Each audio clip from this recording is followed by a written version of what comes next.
Today I'm joined by David Reaboi. He is a national security and political warfare expert, the president of Strategic Improvisation Consulting, and the author of the upcoming book Qatar's Shadow War. Welcome, David. Thank you. Great to be with you.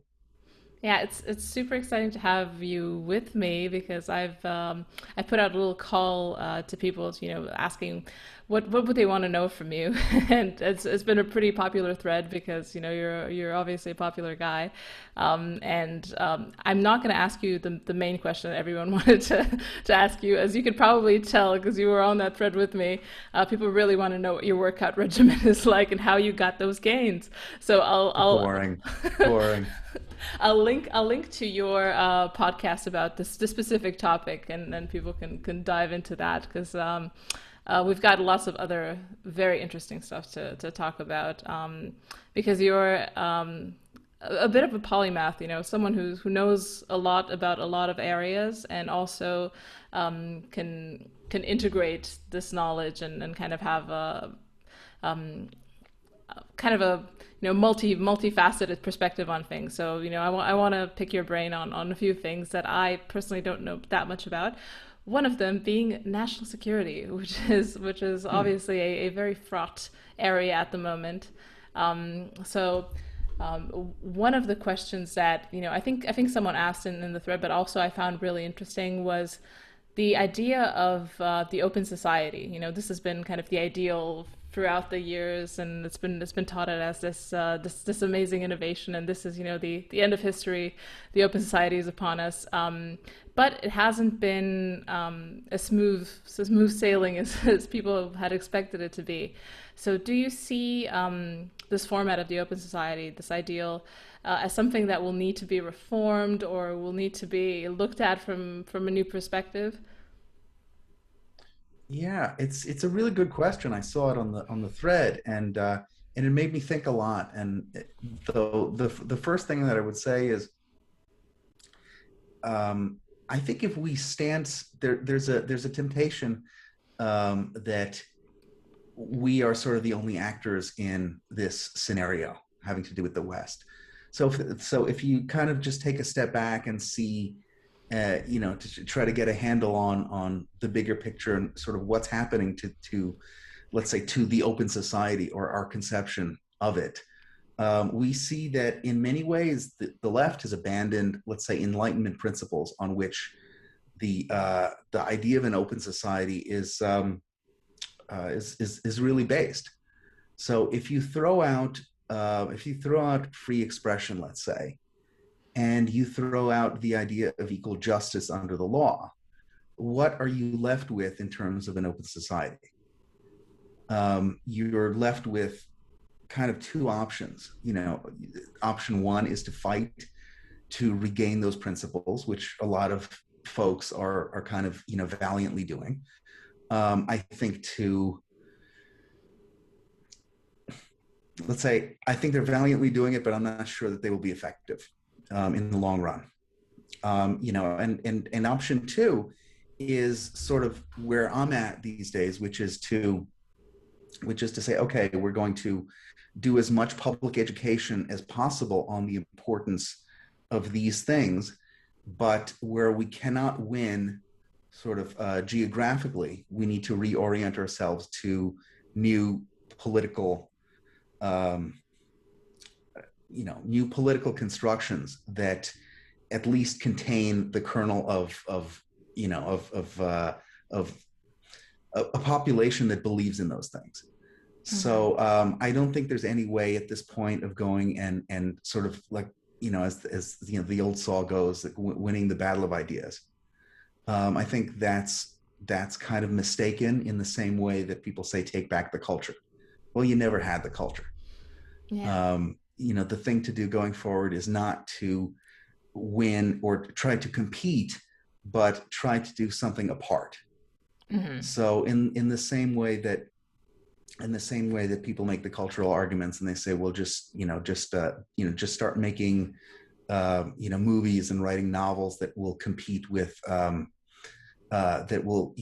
head to head with the things that the left creates, or go back and say, okay, we're going to now, create running commentary to prove why the things that the left does is garbage.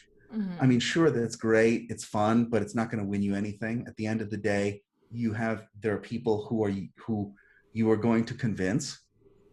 There Mm-hmm. are people who already believe what you believe, and you say, okay, let's start a successful political movement the way any successful political movement starts, which is you focus with the base. You focus on the people that you have, and you say, okay, how can we strengthen these people? And then after you've done that, then how can we move out, as opposed to despising your base and appealing to people who are kind of wishy-washy. Now, I know that answer kind of went everywhere, because I think at the end of the day, this is like the big conversation that we're having, Yeah. across many different issues. Yeah, for sure. I mean, the question was super, super broad, and yeah, I mean, it's I think this is a conclusion that a lot of people are coming to, especially because we've been in this hypocrisy porn phase of punditry on the right for a long time, and the hypocrisy porn is getting more interesting every day, obviously, because the hypocrisy is ratcheting up quite hard, especially recently, but nothing's happening. Quite the Right, contrary. like all porn, it's ultimately unfulfilling. Exactly. So we're just it's essentially at this point it's kind of like consumption. You're just like you're Mhm. turning on your Ben Shapiro to get your anger for the day. Nothing's happening. He's not moving the needle on anything, and it's yeah, it's quite disappointing. And also what it does is kind of it frosts people up. Like the Capitol riots. It's been kind of the most recent event where people obviously, I'm sure those people were watching a lot of hypocrisy porn. They were very angry about what was going on. They took action. The action instantly backfired because they're not in power. They have no cultural power. Any move this faction makes is going to be +1 for the enemy because you don't Right. own the I mean, narrative. who said it kind of brilliantly? I wish I could credit them. Your speech is violence, and our violence is speech, Yeah. and those are the rules, and that's what it is. And you realize you're not playing with a level playing field, and the answer to that isn't saying, "Hey, look at the hypocrisy. Look at the hypocrisy." Well, yeah, that's a feature, not a bug. Yeah. They're very happy with that. They're very happy with that system, and for people who are in the middle, who kind of don't know what's going on, there's a temptation to say, well, if that's the way the system works, maybe there's a reason why the system works.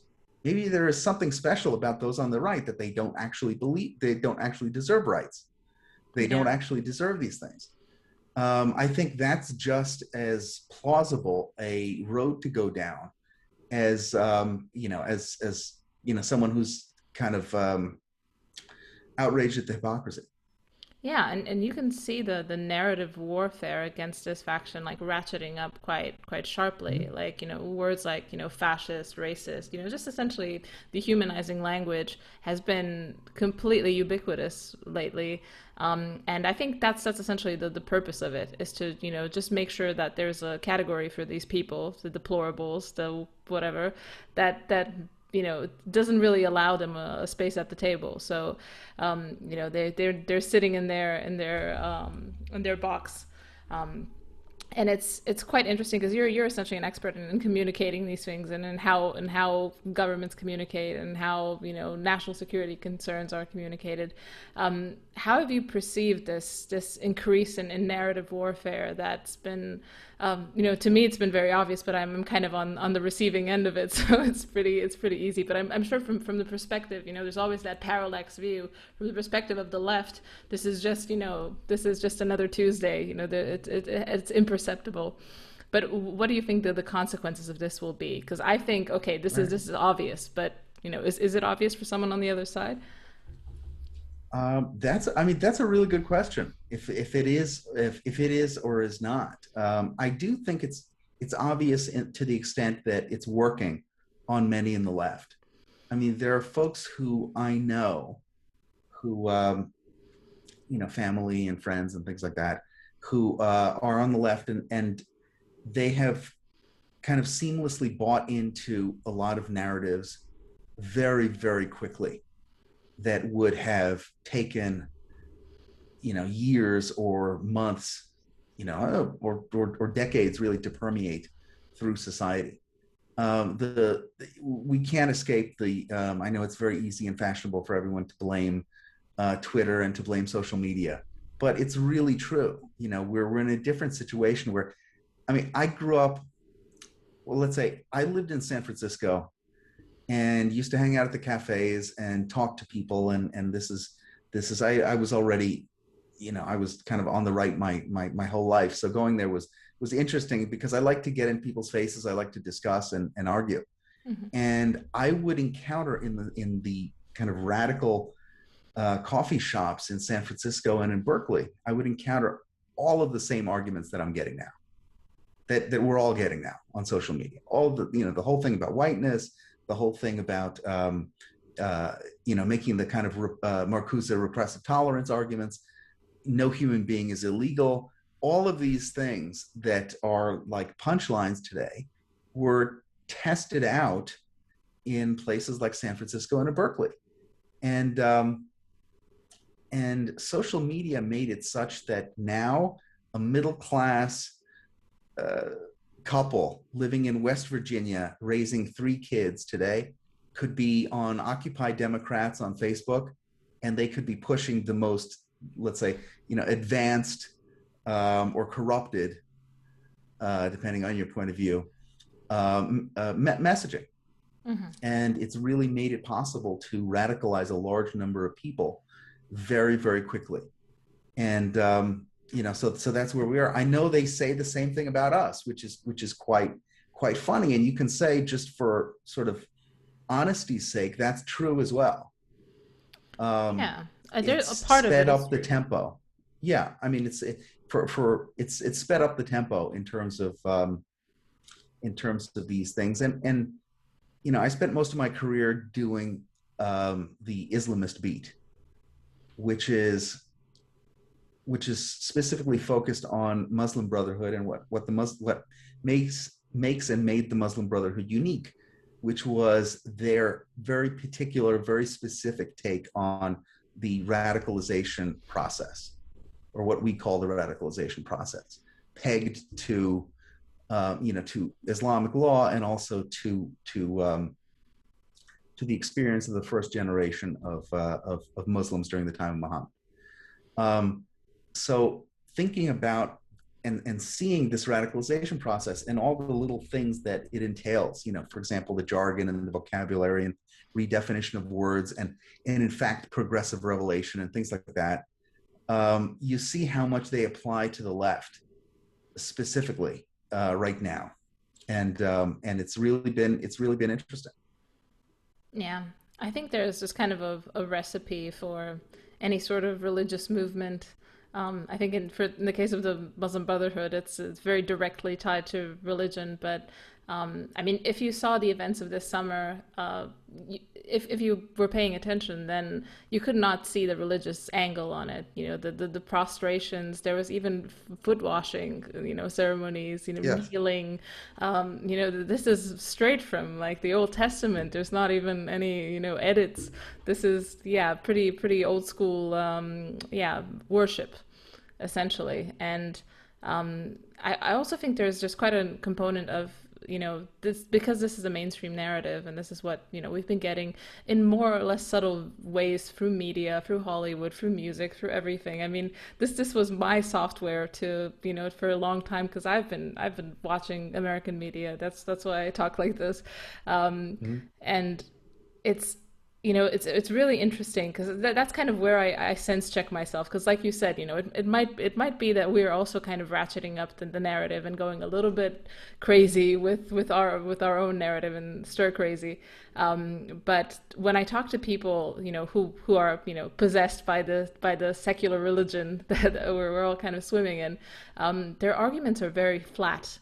I always say that they're like losing 50 IQ points whenever you talk about these subjects, because they have never had to defend them. So the fact that I know both sides of the argument, and I've kind of had to fight my way to this point makes me feel like, this is it's a bit more of a justified position. Like I was a gender studies major. I mean, I know the arguments Huh. for for a Right. lot of this stuff. It's not like this is new to me, but the So fact that you were a gender studies major. That means there are genders.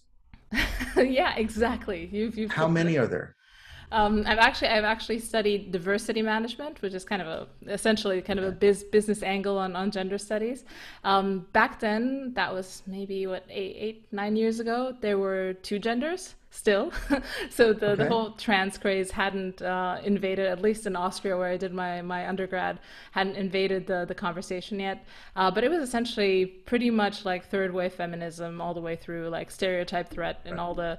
all the literature. It was quite hard exams because you have to like learn all these like fake science papers by heart, and then you'd have to regurgitate them in front of a committee, and that was it. But yeah, it was something that was really trendy at that point. It was kind of the new thing to do in Austria where I was studying.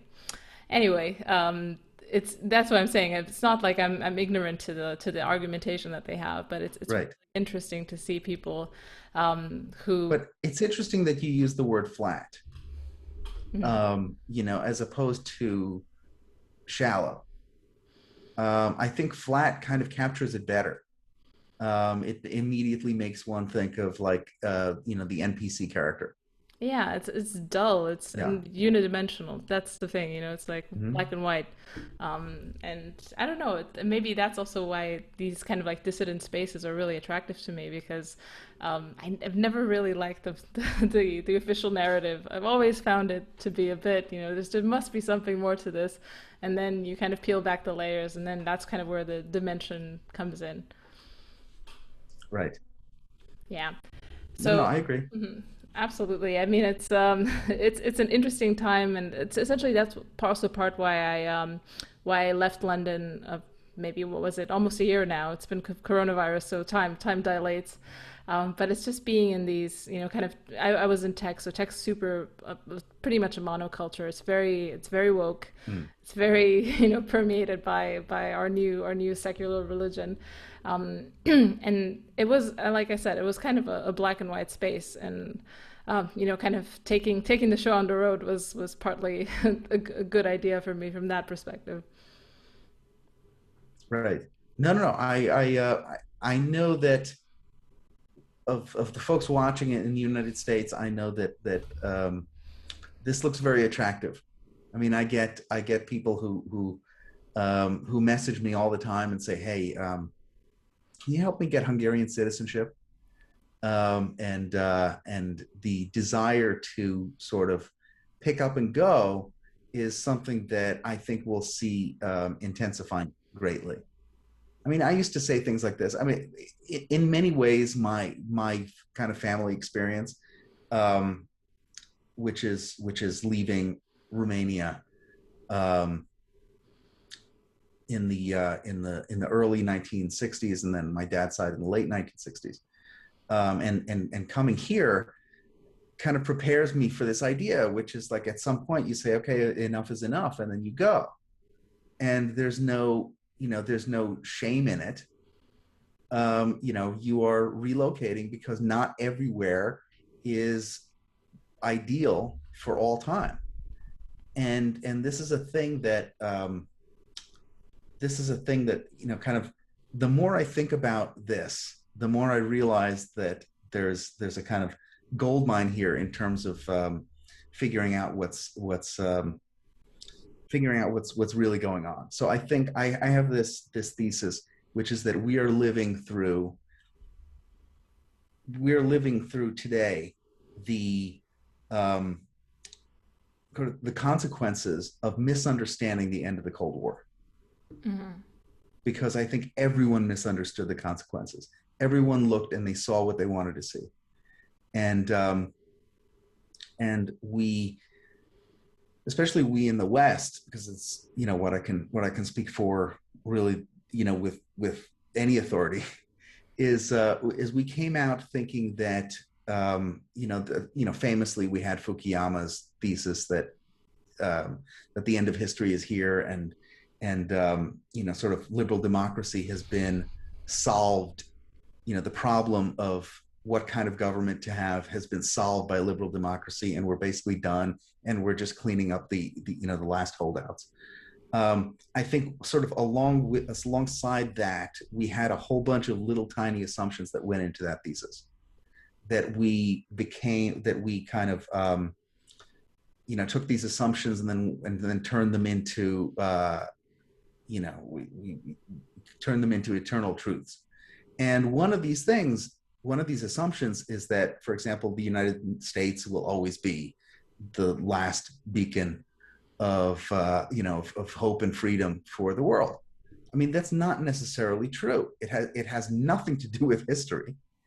It has nothing to do with permanence. I know it's a nice kind of patriotic thing to think about, but it's not necessarily true, and that applies to any country, and it applies to kind of history more broadly. My friend Michael Anton wrote an amazing book, which is, I think, the kind of one of the great books of our time, called The Stakes, which is kind of regime analysis of the American regime, and his predictions about where things are going in the future. And one of the great points that he makes is, and he calls these people conservative Hegelians, talking about like the kind of traditional conservative movement folks, when he calls them conservative Hegelians because they assume that, they study so much history, they study the history of the Roman Republic, and they know of all these civilizations that have collapsed, but America uniquely will not collapse. America uniquely will not fundamentally change in any ways that are negative and permanent. And we're going to keep this thing going forever because it is basically an article of faith. Now, that's one of the things that we need to get over, I think. And I mean, as someone from living in Eastern Europe, from Eastern Europe, you may look at that and say, well, yeah, of course. What are you people, dumb? But it's something that's kind of so fundamental to the way we understand ourselves, especially if we've been kind of lifelong conservative movement folks, or just kind of let's say run-of-the-mill kind of patriotic Americans most of our lives. We're coming up and we're seeing this moment, and either we double down on the delusion and kind of go in a let's say in a never Trump way, which is what a lot of the establishment has done. And I don't think necessarily it's because of corruption or anything. I think honestly, these people are scared shitless of the implications of I think, let's say, taking the red pill or seeing things a little more clearly when it comes to this issue in particular. The future of the United States, the future of democracy, and things like that. And on the other hand, you have a lot of folks who turn around and kind of like me and like many friends, we turn around and we say, hey, every indication is that this thing collapses. Not necessarily by the typical standard by which we think about collapse, but kind of based on the principles of the founding. I mean, you've got to be pretty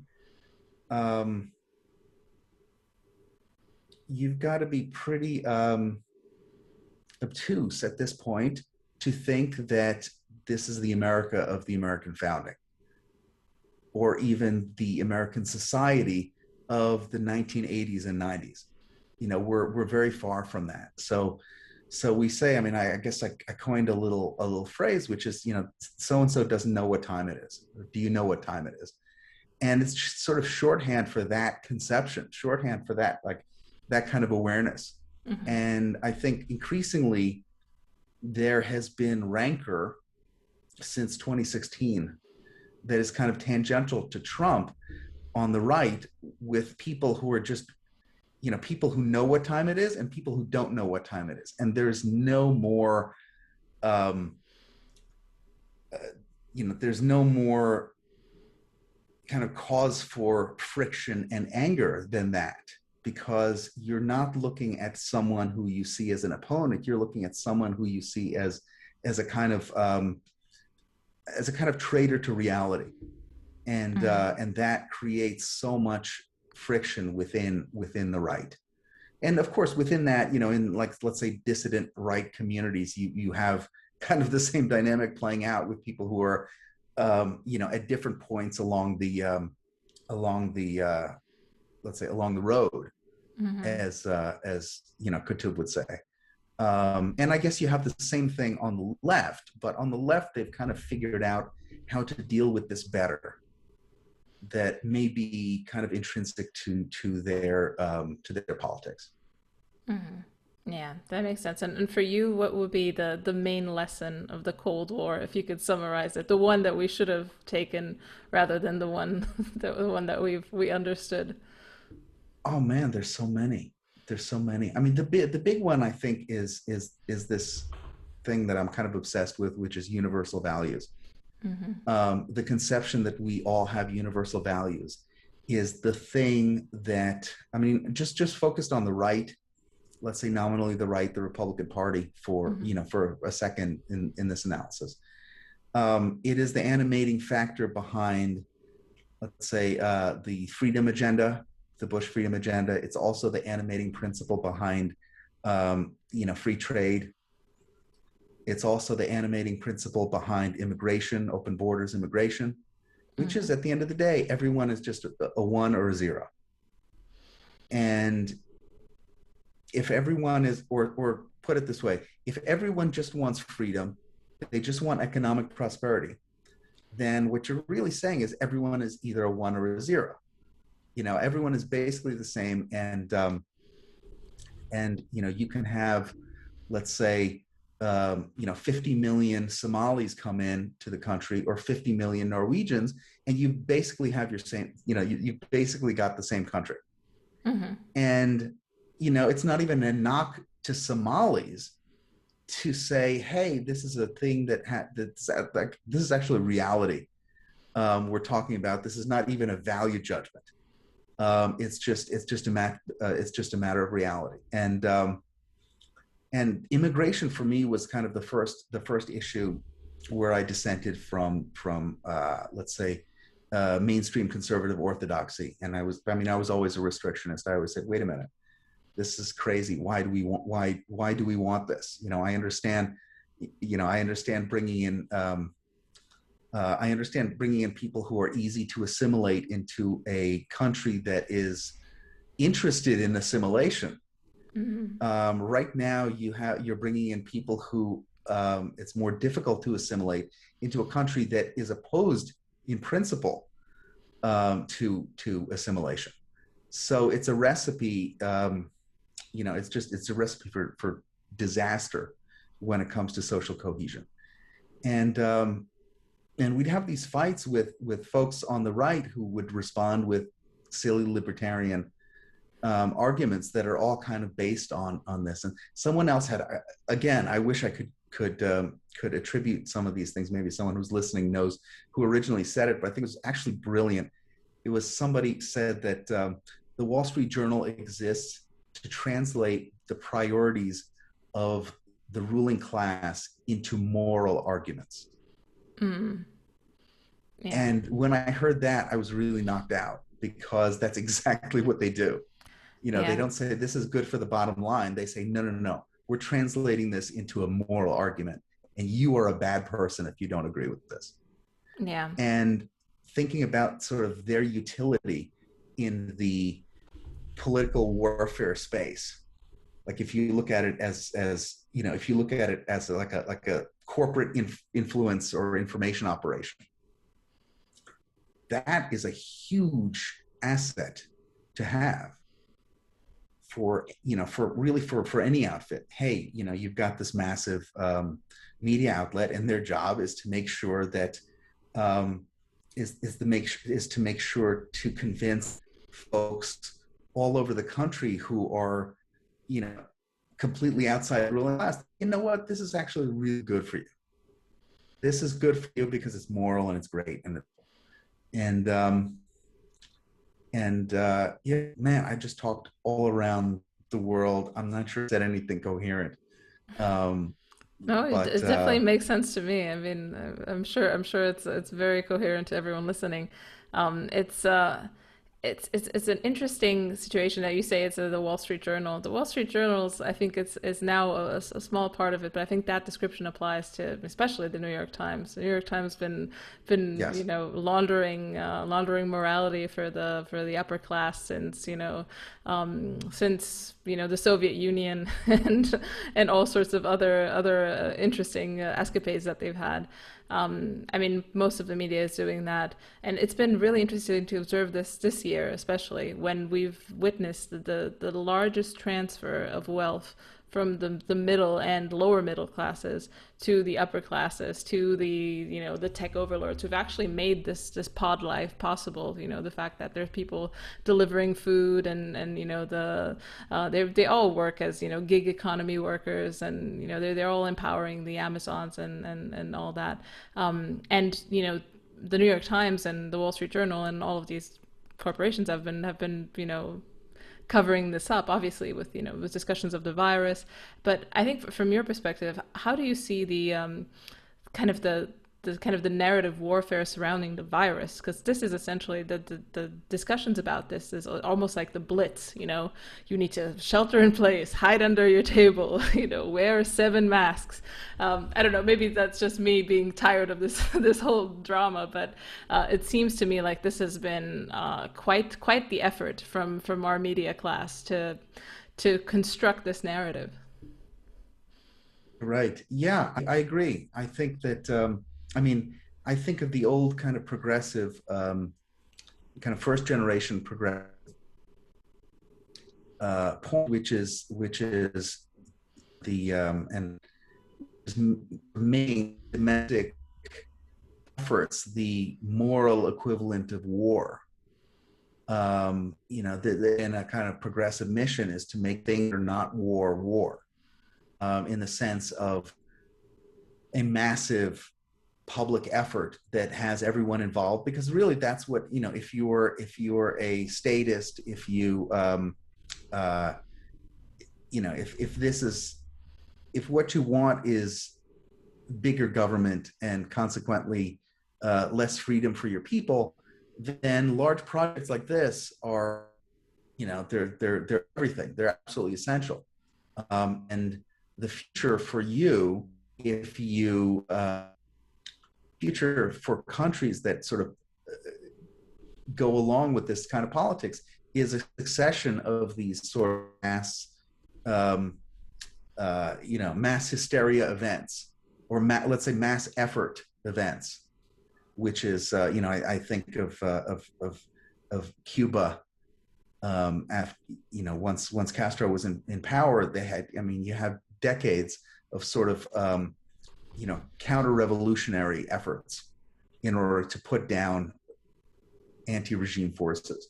So yeah, I mean, it's very much the same. I mean, when this whole thing was starting, people were making comments and they were saying, yeah, of course, this makes perfect sense because the COVID hysteria dials in very nicely to an ethos obsessed with health.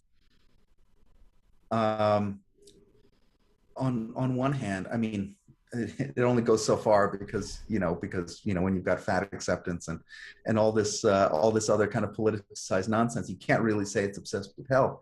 But let's say it's obsessed with the temporal world, and terrified of disease, and disease or pandemic, let's say, is another. It's like another flavor of the climate change thing. It's nature coming to kill you, Mm. and that's a really familiar narrative on the left already for decades. We have wronged nature and it is coming to kill us. Now with this virus is interesting because the we have wronged nature is not part of it, that much, but it's still the thing. I mean, this is it very kind of easily slipstreamed into their consciousness. And now, of course, I mean, most everyone has already pointed out astutely that a lot of blue state governors, and now we have a blue state president, are very excited to use these new powers to basically to do anything they want. And it's depressing on one hand because a lot of people are falling for it, but on the other hand, I don't know. I'm pretty white pilled at this point on some of these things, especially when it comes to the virus, because the virus has been responsible for more red pill moments than can be counted. Because now people are understanding. I mean, I'll tell you just my experience with this virus over 2020 is there are folks who I know, let's say in the fitness world, who didn't give a damn about politics one way or the other. They couldn't tell you who's a Republican, who's a Democrat, why, left, right, whatever. Well, now they're going and they're sharing memes, and they're watching YouTube videos like this, and they're listening to conversations, and now they're really interested because because the switch went off, which is this shit really matters. Like, there is a difference between Ron DeSantis in Florida and between Gavin Newsom in California. Who you elect actually matters to your life in a way that they didn't see it matter before. Not only to your life, but to your business, to everything. I mean, you want your kids to go to school, live in Florida. I know folks who left New York because they just couldn't take it, because they have no idea when their kids will be able to go to school. And even if you are not politically astute or based or woke or otherwise politically engaged, having to deal in that reality or deal with these choices will push you, I think, in a better direction. I mean, of course, you have people who are still, who still kind of stubbornly cling to the old way of thinking, or will say that what's happening in places which are not suffering through the lockdown are, is irresponsible and terrible, and Florida's awful, and they're killing millions of people and dumping bodies in the Everglades, blah, blah, blah. Sure, great. Keep going, good luck with it. But for more people, they are distrusting government, they're distrusting media, and I think that's an unqualified good for the world. Yeah. And with the November elections, we've seen a lot of changes in legislation. Like, I feel, this year was obviously, like you said, a pretty red pilling year for a lot of people, and it feels like the other side has been trying to not even win the conversation. They've gone to they've tried to restructure the system so that I'm not going to say if in illegal ways, but maybe in legal ways, it favors their case structurally, essentially. And it seems to me like if this election was won, I'm not going to say what I believe, but if it was won, it was won in large part also because of a ground up restructuring of the way things are done, almost unilaterally pushed through by one side, and. Is this kind of a desperate move? Because it feels like, like you said, a lot of red pilling this year. Was this kind of trying to head him off at the pass and sort it out through different channels? Yeah, I mean, this is sort of the key question, isn't it? Which is that on one hand, you can look at it and you can say, well, their final victory is at hand because they are at the precipice of silencing all of us with a click of a button and unpersoning whoever they want, shutting down our access not only to communications, but to things like bank accounts and whatever.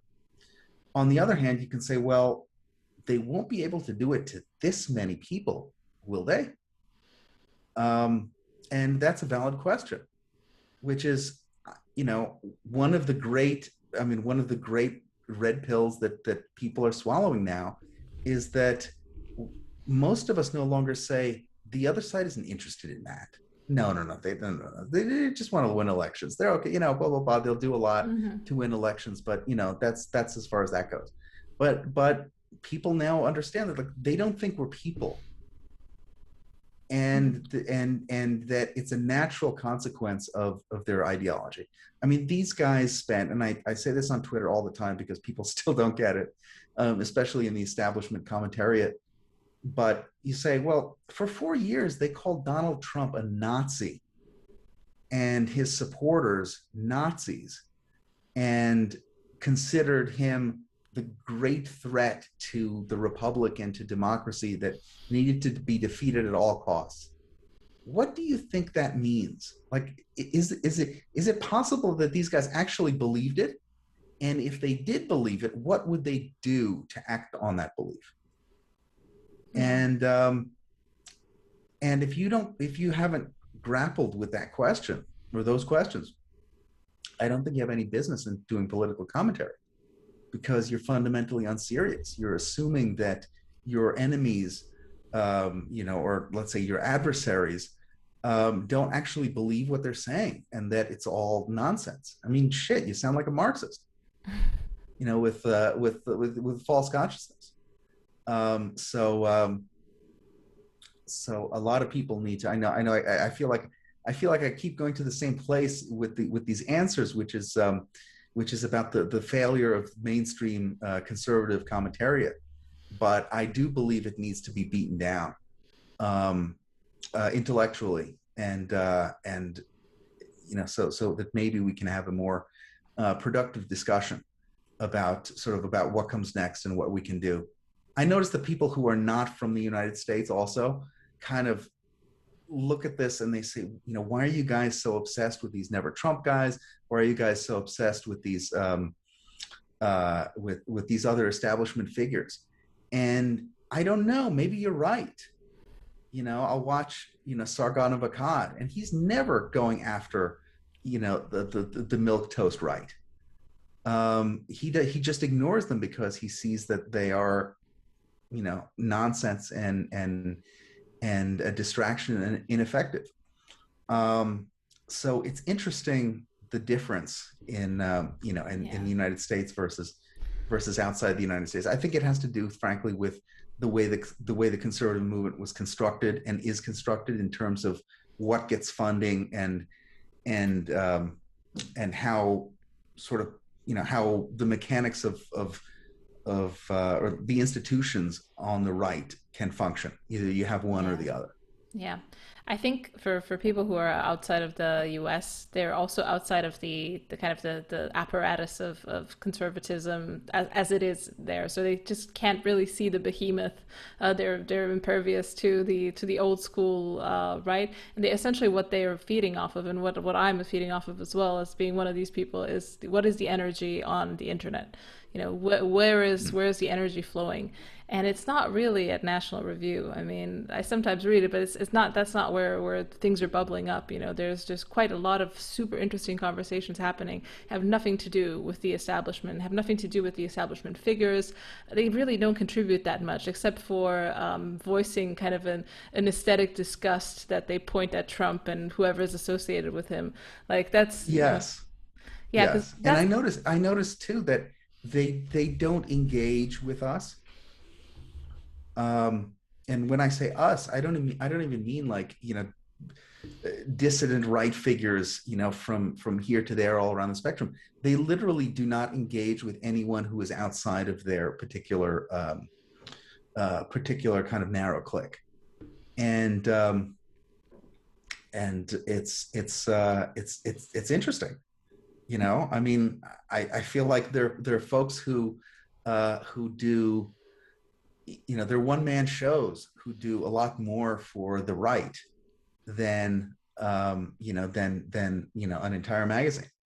yeah. And not to single National Review out, because I Hmm. think there are a lot of kind of people operating in a similar space. But I don't know. Did you grow up on the right, or were you on the left? Did you have an awakening? What Yeah. What was your experience? I was pretty much on the left as you are as a young person. Was never really like a socialist communist. I mean, you can't even be that when you're Eastern European. But you know, it kind of intuitively made sense to be that Right. you know we should be really redistributing and you know kind of you know it's just that intuitive disgust that people have with people being really rich. You know, it's all very visceral when you're young and you're Yes. like, you know, why is this person starving? And it's just like it made up a whole political ideology out of you know this the simple observation of you know people being unequal. And then I think it was kind of my early 20s when I kind of started slowly shifting rightwards, and now look at me. What Now a, look at me. so yeah, it's been a journey, I have to say. Right. Yeah. Yeah, no, I think that has a lot to do with um, I think that has a lot to do with sort of understanding where people are, and it goes a long way in explaining, how folks present their ideas and what ideas they engage with. Not even necessarily what their where their conclusions are, because I think people from a variety of backgrounds can sort of come to the same spot. But what you emphasize in terms of your presentation or your communications is um, at least somewhat dependent on kind of where you are in politics. How long have you been in it? How long have you identified yourself with, let's say, different ideology or different movement at different points. Yeah. So I think that has to do with it. And it's funny because many of my friends and I look around and we're all kind of old movement right wingers, and we all are apostates from that in many ways. Mm. And I know that other friends are new to this and coming from the left. Some folks even come from a kind of harder core left than you have, Mm-hmm. for example. But and sort of everybody's presentation is different. The way we look at some of these things is also different. And it's not even left right. I mean, you can throw a libertarian in there as well, or Yeah. or kind of really any And other system. the kind of the confluence that I see people kind of arriving at, you know, coming from different areas, and you know, there's this whole post-left movement that's kind of active on Twitter, and you know, kind of there's post-liberalism, which is kind of the right, you know, right-leaning people who don't really want to call themselves classical liberals because it's not very coherent ideology. There's all sorts of people that have now reached a conclusion that's almost in a way the opposite of classical liberalism. It's a bit of a social conservatism, and fiscally, I wouldn't say liberal, but you know, with more of a you know like restrictionist. You know, it's not a free market libertarian position. It's essentially if you take the Koch brothers, and you know, you probably disagree with them on most things, and that's kind of where I Right. see a lot of people coming from the left, right? You know, reactionaries, people like that on the internet. They're kind of like, okay, there need to be limits on things. There need to be limits on the Mhm. market. There need to be limits in kind of the social realm as well. Who decides this is probably best done at a local level. You know, federalism, communitarianism, localism. That's kind of what I see being really active now, and this is something I ascribe to as well. And it's interesting to see because a lot of people in these groups, like you said, they call themselves Marxists. They call themselves, you know, all sorts of things. You know, they either have you know old school allegiances and they're not really Marxist anymore, or they you know they Right. have this materialist lens that's really helpful. But do you see this as well as being kind of a way of a movement? Because there's not really any party that represents this, you know, this ideology or whatever it is, what's forming. Yeah, look, it's I'm not sure. I'm not sure what the next step is. Eventually, what's going to have to happen is um, every successful political movement in any way really needs to have elites. It's the true thing. We may not like it. I know, as soon as you say that, people will jump down your throat on Twitter. But it's definitely true. At somebody is going to be running the regime. Let's say, okay, great. So you secede from the union, you're Texas or you're Florida or whatever. Okay, great. So how are we going to run the place? Yeah. Who's going to run it? You need to create a credentialed class that is sort of with you ideologically, but is professional. I mean, this was one of the big problems of the Trump administration, which is the kind of, the Venn diagram of based and competent overlaps seldom. Hmm. And this is the problem. It's not that I mean, for the left, it overlaps quite a bit. There are plenty of Looney Tunes leftists, but because they have the credentialing institutions, because they were smart enough to build them, for crying out loud, or to capture them, because they saw them as valuable. They have a credential class of folks who are, at the drop of a hat, at a moment's notice, they can go and they can take over the government. If if they're elected or whatever, they just, that's it. The Trump administration had a hard time finding, finding folks who it could bring in, um, from different agencies, for example, to go into the National Security Council, because everybody at these agencies was, almost everybody was opposed to them. So that translates over to the conservative movement too, because we need credentialing institutions. We need to make this real. This is one thing that, for example, the neocons really understood from the first generation. I think, not to sound too Islamist, but in the case of the neocons, the first generation was definitely the best generation. Um, and um, and they went and they knew, and they were like, hey, if we're an intellectual movement, we're going to need a magazine. We're going to need a couple magazines. We're going to need a think tank. We're going to need a couple think tanks.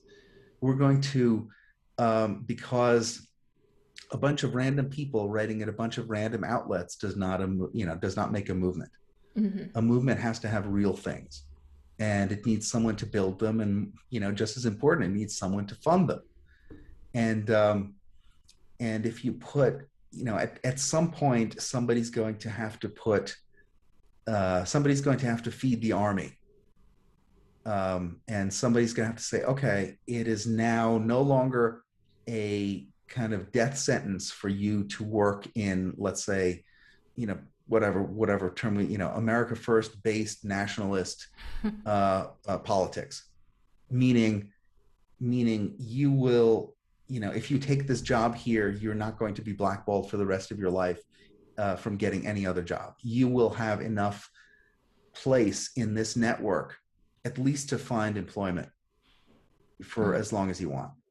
And that's really important, because if you're depending on, folks who are, have been marginalized, folks who, are trust fund people who don't need the money, or if you're depending on people who, I don't know, have nothing else left to lose, to create the elites of your movement, you are missing out on a whole lot of people who respond to sort of um, traditional incentives, which is have a job where you can pay the rent or the mortgage and be able to, support your kids and live a decent life, blah, blah, blah, blah. And then you will be able to contribute to the fight. Because if you're not, then it's really hard. And let's say every successful dissident movement anywhere around the world, any national liberation movement anywhere, let's say, requires that professional class of folks who, at the very least, maybe they have to worry about not getting killed on a day-to-day basis, but they don't have to worry about where the money is coming from. Yeah. There's quite a big class of people now. I mean, obviously on Twitter, on the internet, that essentially are doing dissident work, but from behind anonymous profiles. So it's definitely a big class on Twitter. Obviously, more on the right. There's no reason to explain why. And some of them are really high profile. Like there's Bronze Age Pervert, which is like a really essentially a very influential thinker, a big seller in this space. And there are quite a lot of so some of the best thinking on Twitter is probably done from behind these anonymous avatars. Do you think there's a role for this to play? Is there enough leverage in this type of presentation to move things? I mean, at least in the case of BAP, there obviously is. He's very influential, but it feels to me like there's always a bit of a trade-off. If you're not going to be there, people can't really draw strength from your presence. That's also Right. what I'm telling myself to console myself in case they come for me one day. But um, Yeah, I mean the anon thing is what you do when you don't have power, and it's what you do when you're under the gun. And I know that, I mean, I agree there are a lot of great people doing great work who are anonymous. The problem though is that you can't build anything with it. And I'm not saying it's their fault, and I'm not saying, hey, you're a chicken shit if you don't put your name out there, because they're very real. Obviously everyone is in a different place, and everyone has unique circumstances, and asking one person to sort of stand up and declare their Spartacus in order uh, without any reinforcements is going to have their head chopped off. But what this speaks to is this speaks to the importance of building something bigger, because if you don't have, you know, you'll never win. Let's say you'll never win the war with your best people as anons. You just won't, because at some point these people have to go, and at some point these people have to feel secure enough, or we have to create an environment where they feel secure enough not to be anonymous. That may not work for everybody, and it may not happen tomorrow, but this is a real kind of priority thing that needs to happen, because if the only way that you can operate in this society is to be anonymous, then it's a bullshit society, and that's a thing that needs to be changed. Yeah, absolutely.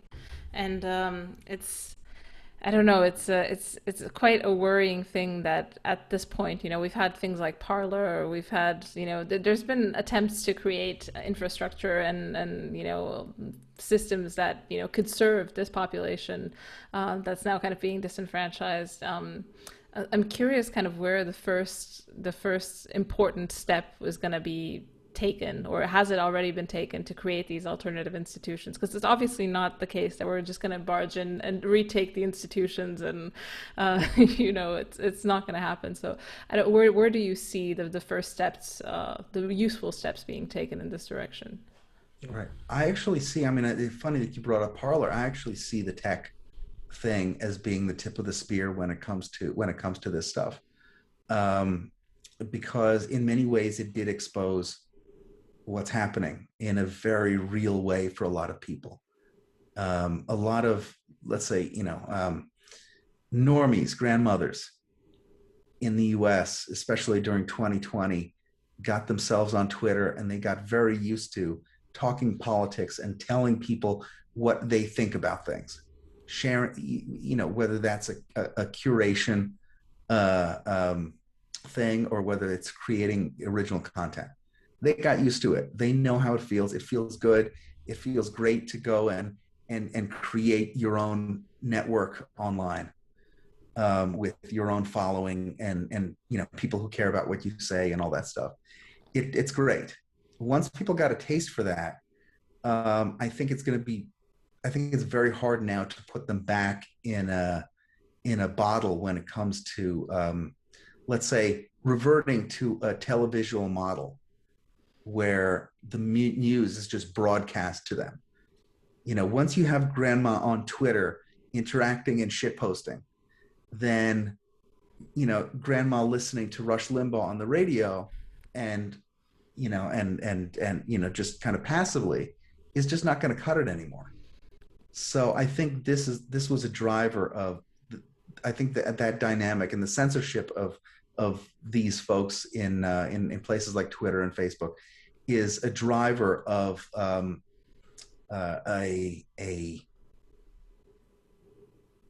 an autonomous impulse that is that sort of starts at social media and is going to transfer over into other things. I think personally that it's going to transfer into almost every other industry, or every industry that we can think of, which is what I think is really the future in a kind of let's say ideologically targeted products and services of all kinds. I think that's what we should be doing, and I think we're there as far as the need goes. We weren't there 6 months ago, but when BLM protests and Antifa protests happen, and every possible product you have ever purchased over the last 15 years is sending you emails talking about how they stand with BLM, and you're looking at this and you're going, I didn't ask for this. I don't want this. This is a minority opinion in the United States, and Fortune 500 company or whatever are not interested in what I have to say. You are not interested in my business. And if there was a reasonable alternative, I am ready to take it. And sure, it's going to take a little while for people to say, you know what, I'm going to buy, based brand sneakers as opposed to Nike sneakers, or I'm going to, substitute these products, or I'm going to go to some, let's say some janky right-wing bug-filled version of Amazon rather than Amazon. But at some point, these things will come online. I mean, in the same way, Parler, the interface of Parler sucked, but people were on it because they knew that it was important to support things that are made for us. And that idea is building, and it's building sort of across many, many different industries. But I do think, I mean, to answer your question, I think social media was really the big one. And the idea that immediately social media has no compunction in banning or throttling the accounts of millions, tens of millions of their users, just like that, with no thought whatsoever. They don't think you're human. No. They don't want you talking. And people are internalizing that. And the more they internalize that, I think the more they will search for other options and be open to other options. Yeah, I completely agree. I just worry that the way these systems work, they're based on these network externalities, and the value of these networks is that everyone else is on them already, which is kind of their unique selling proposition. And that's why a lot of people are trying to reinterpret them as utilities, because once everyone's on the Twitter network or everyone's on the Facebook, it's essentially the public square now. You've already kind of adopted everyone. So they've got a lot of leverage with this, and they could have done this in very subtle ways, but I think they were very desperate this year, and then they just essentially they just purged, very very violently, and it's quite. I mean, I'm hopeful. Like you say, that this is the next step, that people will adopt new products and new services. But I think we're now in that interim where, you see, and I know a lot of people are quite disillusioned, like with what happened with Parler as well. And a lot of people are calling Parler a bit of a honey trap as well, because, their data management wasn't very good, at least. And there's a lot of, data leakage from it as well. And, yeah, I don't know. I mean, personally, I hope to see people stepping up in a better way, or they need to be at a different level, because Silicon Valley is out there, man. They're very good at what they do. They're an oligopoly, a monopoly, for very good reason. I think it's gonna take a little bit of more elbow grease from our end, at least on the technical side. But at the same time, I also know that a lot of Silicon Valley is based.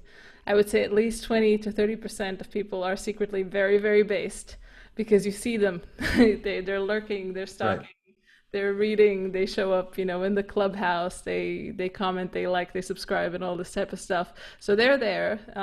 They consume the content. They're drinking the Hmm. Kool-Aid, and I'm sure there's quite some heft behind that, and I'm sure there's that might be the harbinger of, okay, because these aren't dumb people. They're pattern matchers. They see reality often. Do you think that there's kind of maybe like a shadow elite that's being prepped in the background? Because it does feel like there might be a little bit of a Silicon Valley counter elite. The offsprings of Peter Thiel. The ideological. Yeah, yeah. I mean, I think we both know some of these folks, and they're great. Whether or not they're great at scale is another matter. I know my friends are great. I'm sure you think your friends are great. Um, whether or not they can construct a real movement within Silicon Valley, I think is another matter that we don't know we don't know the answer.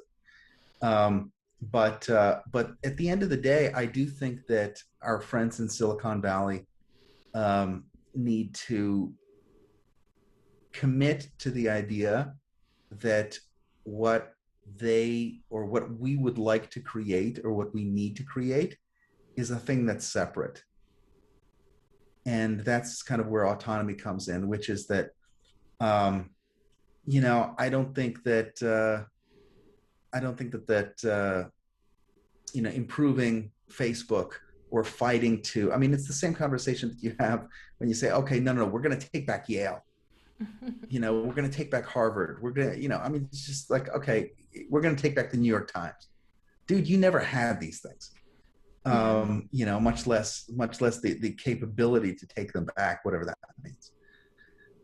So this is all about building, and whether or not the folks in Silicon Valley who are based are ready to create something that will sort of socially alienate them from the rest of let's say their social universe, uh, remains to be seen. I wish they do. I hope they do. One of the things that folks who are in politics have on the folks who are in tech is we're used to being called, nasty names. Mhm. My joke is the first two. It's never going to hurt worse than that. And for people who are in the tech world, in many ways, they're not used to this. They're used to being thought of as masters of the universe, in their fields.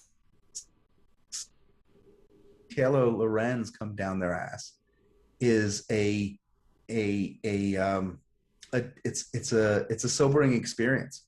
I mean, hey, maybe it's a red pill moment.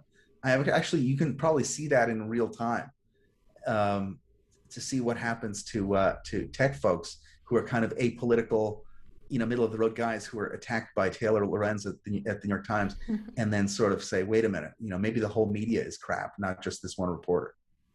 Yeah, yeah, they're very practically oriented people, and I don't think they deal with this stuff until they have to. But I feel like now, the frog's been boiling now for at least the last couple of years. So I think a lot of very intelligent people who have managed to be part of the establishment without paying too much attention to what the actual ideology was. They've just kind of coasted by, are now being the Mm-hmm. target of people who are, more firmly in the establishment. And, that's a red pill moment because at the moment, the revolution eats its own, and they've been eating Mm-hmm. away at, the fringes, and now they're coming towards the core. They're coming towards the Mark Andreessens, the masters of the universe types.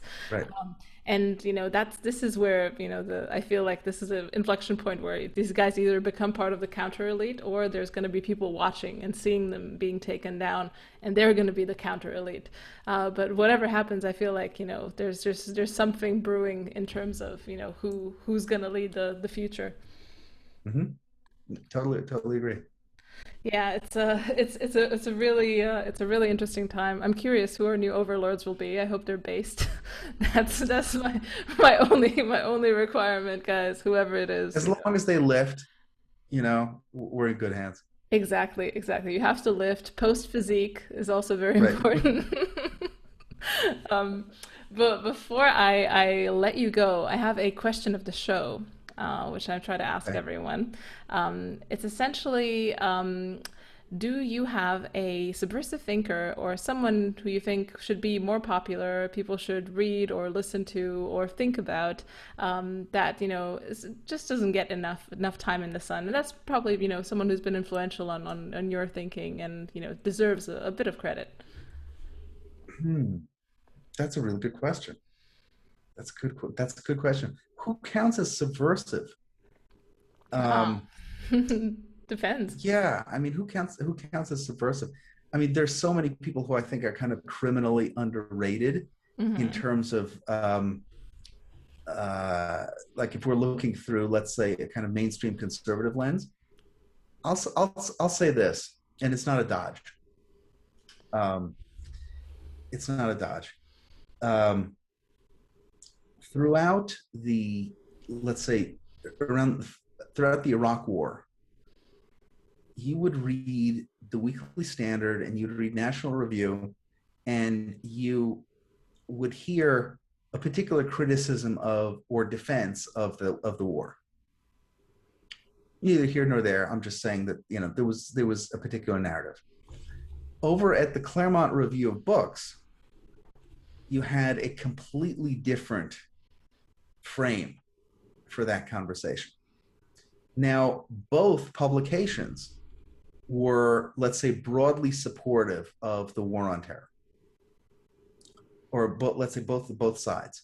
But Claremont brought up things that it was just not a part of the conversation. Specifically, Mark Halperin, Angelo Codabilla, those two, but specifically Angelo and his writing about the war and the post September 11th period. Specifically, also his book about peace is absolutely amazing, and it's one of the most underrated things that I mean nobody talks about it when I think they really should, to make it keep peace among the nations. Um, but uh, but this is to say that the folks at Fox, Weekly Standard, National Review worked really hard for many, many years to make sure that nobody knew what Claremont Review of Books was, that nobody interacted with Angelo or any of the folks who were sort of critiquing the Iraq War or critiquing the Bush administration from the right. Mm. And this was a tactic that's kind of still used today, in the sense that the mainstream right does not even acknowledge some of the criticisms or the critiques that come from, let's say, further, in or deeper into the right, because fundamentally, I think um, their biggest fear is to be considered right wingers. So the demon that they're always after, the great demon that they're always slaying, are folks to their right. Yeah. So to wind up, I mean, really anything in Claremont, anything at the American Mind, you know, Michael Anton's book, The Stakes. I think it was the book of the year by far. Um, there's so many folks who are involved in that kind of intellectual universe, and it's my intellectual universe, and I'm proud to be involved in it too. So I think that's really the only place, let's say, the only mainstream place on the right that is at all interesting at this point. Yeah. Another plug would be for Tablet Magazine, Hmm. which now is doing stuff that is to the right of National Review, Yeah, for sure. often. And it's not even a conservative magazine. It's just a Jewish publication that deals with a lot of stuff, and frankly, their editors are based. Yeah. So a plug for American Mind, Claremont, and Tablet. Yeah, absolutely. I have to second that. I mean, Yeah, the guys at Claremont, I voraciously consume all of their content. I know you're part of the institute as well, but there's the Roundtable podcast, which I think is very good. People should listen to, and their Substack is great. Spencer Clavin, James Poulos, everyone on the team is just amazing guys. And yeah, and American Mind is also one of the few publications that's just going to publish whoever has a good idea, just like nobodies like me, but no, just like people who just are good writers, or are not necessarily part of the establishment. There's not that much haggling going into being published in the American Mind if you're good and the editors think you're good. And there's also a lot of anonymous accounts that publish there. People who are very smart, have something to say, but don't necessarily want to say it under their real name, real face, for obvious reasons. They have a space at the American Mind. So, like you said, yeah, it's one of the few incubators of real solid dissident thought at the moment, and Tablet as well. Yeah, Michael Lynn's work at Tablet, and people who are theoretically on the left, they write some of the best right wing articles I've read lately. So. It's excellent. I wanted to leave the end of the podcast to discuss your new book. That's not out yet. I'm really curious about it. It's called Qatar's Shadow War, and I imagine it's about Qatar and a secret war. Yes, thank you. Thank you for mentioning it. It was just announced. I mean, I knew I was doing this for a while, but it was just announced. It's going to be available shortly, in a number of different places.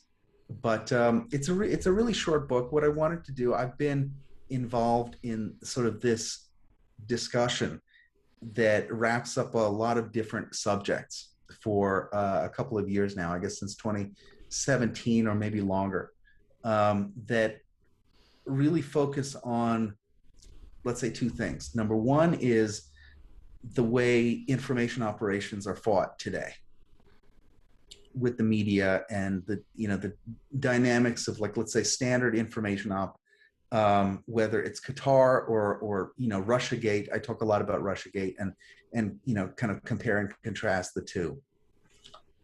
So you've got that, and then on the other side you've got the dynamics of what a lot of people are calling the new Middle East, which is something that I used to talk about many years ago, when people said that I was either a Saudi shill or crazy. But I said, no, there are changes coming to the region that are going to be very positive.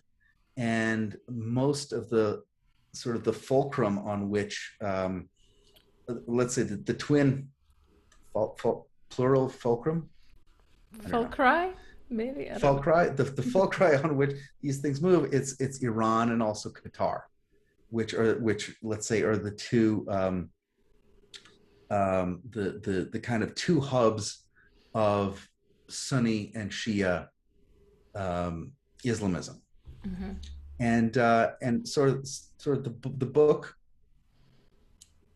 deals with these two things and tells you why it's important, gives you a little history of Qatar, also, and I deal with a little bit of the freedom agenda, and I smack around the Bush administration for a little bit, and then I close discussing sort of how do you guard against information operations in a free society. And the answer is you really don't. And to the extent that people can be red-pilled on some of these things, for example, they see Russiagate, and it lets them, I mean, it's one of the reasons I used it as an example for the book, is Russiagate lets people understand how government and media work together with special interests in order to, sort of exactly how to push a narrative, and how to get people to believe the things you're saying. What are the component parts of the narrative that you're trying to get people to accept, and how, and what are the steps required in doing this. So anyway, so this is a kind of thing that there was a there was an embargo on Qatar that sort of set off this Saudi-Qatari conflict in the summer of 2017, and it just now wrapped up, where they're kind of to the point where they're throwing away the hatchet and mending. So we have a period of a couple of years where sort of this book takes place, where there was a tremendous amount of really information warfare and influence operations and all these things, all these things we used to think of as spy games happening inside surrounding Washington D.C. And the book chronicles quite a few of them. And it's really a lesson too, not just about Qatar, but about how any other country, specifically a small country, or no, not even a small country, you can throw China in there, but how foreign countries use the United States as a as a battlefield in conflicts that they have with one another. And yeah, I mean, that's a totally natural thing, because we are Rome. Mm-hmm. If you are India and Pakistan, and you are fighting it out, you're going to be fighting it out primarily in the capitals of the United States and China. Mm-hmm. In terms of influence and jockeying for this and that. So I mean, that's just one example of many, and it has to do with sort of where we are positioned in globally. But anyway, I think that is probably going to be the end of that as far as my Middle East writing goes. So in a way, it's sort of it kind of puts a marker on a kind of 15-year period of me doing that. So I'm kind of happy about it and seeing what the next 15 years has in store. Extraordinary. Do you have any projects on the horizon? Is there anything that's kind of taking your fancy direction? Well, yeah, I mean, it's mostly internal to the United States. Mm-hmm. I think that increasingly thinking about national security and foreign policy is kind of overtaken by events, mm-hmm. at least in the United States. I mean, you can see it. You can see, you just see it on Twitter. Blah, blah, blah, something going on in the Middle East, something going on in China or nobody cares. Yeah. The American audience no longer cares, because I think there's a broad understanding that the war is here. Yeah. There's an understanding that sort of the age of foreign policy, where we have the luxury of dealing with it and of getting engaged, is kind of over. And I mean, I felt this way for a little, for a while now, but I mean, after the 6th of January and after the I mean, you've got people talking in the United States, actually serious, quote unquote serious people, talking about making terrorist designations against Trump supporters and MAGA people. And like, in a world like that, how can you possibly care about what's going on abroad? So that's where I think my focus is going to be. It's going to be here in the United States, and specifically how to, something you brought up earlier, which is how to make communities in the US more autonomous. Mm-hmm. And how do you sort of create the infrastructure that supports that autonomy, whether it be political or economic or geographical or whatever, communications. Mm-hmm. Yeah, so no more voice, only exit. I feel like there are a lot of people that are going to join you in that fight. Could you tell people where is the best place to find you? Where's all your good stuff posted? You can go to Twitter, and you can go to my page at Locals, and you can go to my website, which is just davereaboi.com. Okay, perfect. I'll list them all in the show notes. Thank you so much for joining me, Dave. Thank you. It's my pleasure. Great to be here.